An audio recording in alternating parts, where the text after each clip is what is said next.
वैसे अफरान साहब, ये रिहाना डार साहबा 80 साल की खातून है, जिस तरह पुलिस उन्हें घसीट के वैन की तरफ लेके जा रही है, आपको महसूस नहीं होता कि ज्यादती है?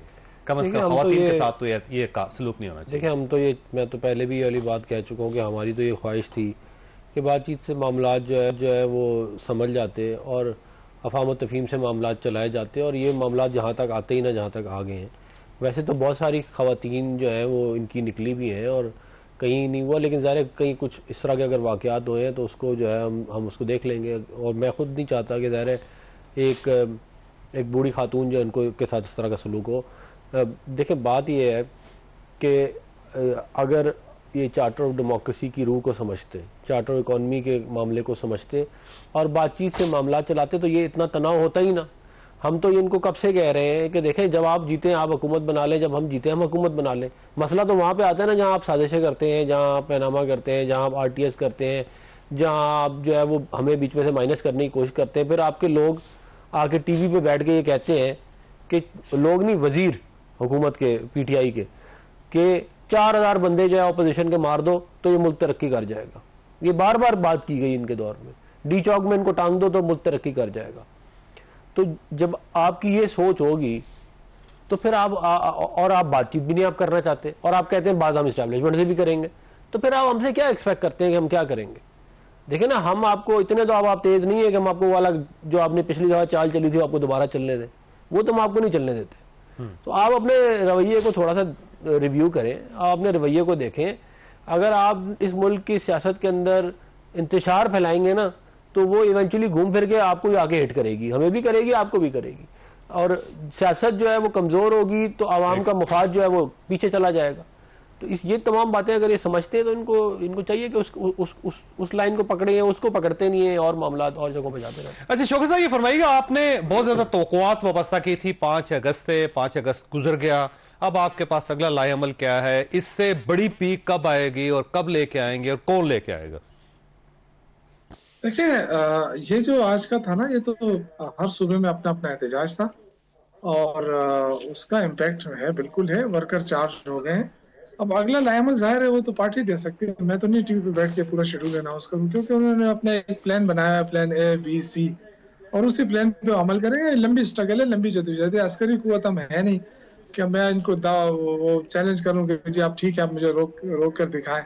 हम देखें, सियासी लोग हैं, सियासी लोग जो है वो यही कर सकते हैं। रियासती ताकत अगर सिर्फ आवाम के ऊपर ही इस्तेमाल करना है इन्होंने, गंडापुर साहब तो हर बार यही कहते हैं सर, वो कहते हैं जी इस मरतबा बंदूक लेके आएंगे और रोक के दिखाएं और किसी का बाप भी हमें नहीं रोक सकता और हम करके देखेंगे और अडयाला जेल के ऊपर हमला करेंगे, इस्लामाबाद को मसमार, वो कहते हैं सर ये गंडापुर साहब। नहीं, कभी भी अडयाला जेल पे हमले का तो खैर आज तक किसी ने नहीं कहा है। देखिए, बाकी सियासी बातें होती हैं। आपको याद होगा शहबाज शरीफ साहब जब कहते थे कि जी मैं जरदारी को घसीटूंगा और गले से पकड़ूंगा, ये करूंगा, वो सारी सियासी बातें होती है ना। आज सारे मिले हुए हैं दोनों ना, और मिलकर भी मईशत, मिसाल की जमहूरियत, मिसाल की मईशत किया, दोनों के बेड़ा गर्क कर दिया। दोनों ने मिलकर ना आपकी मईशत ठीक हो सकी है, आप मईशत रोज बरोज बिगड़ती जा रही है। 33,000 अरब का दोनों ने मिलकर कर्जा ले लिया और मईशत का ये हाल है कि आप 1 रुपए का रिलीफ आवाम को नहीं दे सकते, ना बिजली में, ना तेल में, ना खाने पीने की अशिया में। तो लोग तो बाप से मायूस है भाई, लोग तो आपके खिलाफ बदवाएं दे रहे हैं। ये क्या माहौल बनाया पाकिस्तान में आपने कि आप लोगों को सांस लेने भी नहीं दे रहे हैं, खाना भी नहीं दे रहे हैं, और उल्टे से आप उनको धमकियां भी दे रहे हैं कि जी आप हमारी बात माने तो ठीक है, नहीं तो फिर आप भुगते हैं। इस तरह नहीं होता है मेरा भाई सियासत ये। और ये भी याद रखें कि एस्टेब्लिशमेंट सारी जिंदगी जो है ना किसी के सर पे हाथ भी नहीं रखती, ये भी आपने तजुर्बा किया है। तो कल फिर आप जो, हम तो फिर भी या तो यंगस्टर है, हमारे साथ यूथ है, फिर भी बगैर लीडर के भी निकलते हैं।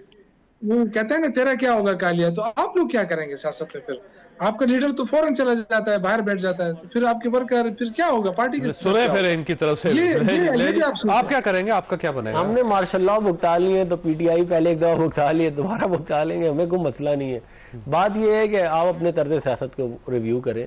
अगर आप नहीं समझेंगे ये चार्टर डेमोक्रेसी और इस तरह की चीजों को तो फिर ये ऐसे ही चलेगा जैसे चल रहा है। जी शौकत साहब, ये चार्टर ऑफ डेमोक्रेसी है जो ये मैंने कहा, चार्टर ऑफ डेमोक्रेसी कौन सी है? कौन सी डेमोक्रेसी लाना चाहते हैं जिसके अंदर अदलिया जो है वो कंट्रोल है, पार्लियामेंट कंट्रोल है, फैसले सारे कंट्रोल आ रहे हैं, और ये कहते हैं डेमोक्रेसी। वोट को इज्जत दो ये हाल है कि आज पार्लियामेंट के अंदर जो है ना वो MNAs वगैरह को बंद कर दिया था कि बाहर जाके तकरीर ना करें। ये कौन सी जमहूरियत मांग रहे हैं, कौन सी मिसाक जमहूरियत की बात, फिर मिसाक की मईशत की बात। तो मैं तो समझ नहीं आ रही है, तो सारा उल्टा लगे हुए हैं। ये शायद इनसे वो जो पाया गलत चल रहा है कि पता नहीं क्या है, ये तो उलट चल रहा है सारा। मुल्क के अंदर जमहूरियत भी तबाह हो रही है और मईशत भी तबाह हो रही है, और रोज बरोज पाकिस्तान के हालात बिगड़ते जा रहे हैं। तो ये मेरे भाई बताएं कि आप हमें जबरदस्ती सियासत सिखाएंगे? सियासत सिखाना, आप अपनी सियासत को पहले ठीक कर लें। आपको आप दोनों तो मिलकर भी मईशत ठीक कर लें, तो लोगों को तो रिलीफ दे देना। आप लोगों को तो रिलीफ नहीं दे पा रहे हैं, इसलिए लोग आपसे खिलाफ है। आज भी इलेक्शन करा लें, 90% लोग आपके खिलाफ वोट देंगे।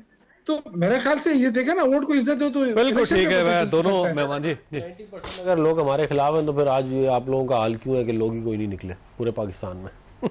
फैसल आपने गुफ्तगू सुनी, फैसला आपने खुद करना। अल्लाह ताला आप और आपके अहले खाना को हर किस्म की मुसीबत से महफूज रखे। अल्लाह हाफिज़ एंड पाकिस्तान जिंदाबाद।